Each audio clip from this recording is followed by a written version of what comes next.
భాగ్యనగరిలో భద్రగిరి ఏ భాగ్యముండగా వెలసినదో ఈ భాగ్యనగరిలో భద్రగిరి ఏ భాగ్యముండగా వెలసినదో భక్తి నివేదనలో భక్తజరీ భగవద్బంధువులా మోక్షపురి ముచ్చింతలలో మన చింతలు తీర్చగ ధరణి ధరించిన సాకేతమిది దివ్య సాకేతమిది ఈ భాగ్యనగరిలో భద్రగిరి ఏ భాగ్యముండగా వెలసినదో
रामचन्द्राय जनकराजजा मनोहराय मामकाभीष्टदाय महितमङ्गलम्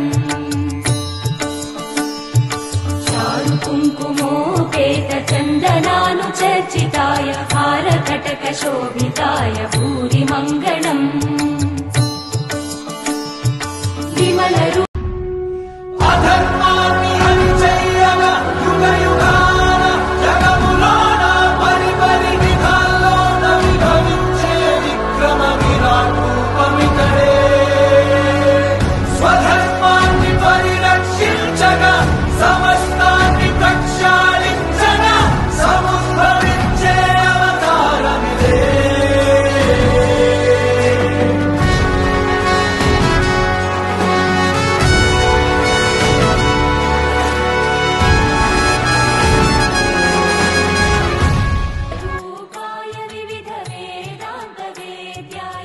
రామో విగ్రహవాన్ ధర్మ ధర్మం రూపుదాలిస్తే అది రామచంద్రుడయా ధర్మం గనక ఒక ఆకారంలో వచ్చిందా అది రామచంద్రుడు అలాంటి రాముడితో నువ్వు వైరం పెట్టుకున్నావా నశించిపోతావు ఈ భాగ్యనగరిలో భద్రగిరి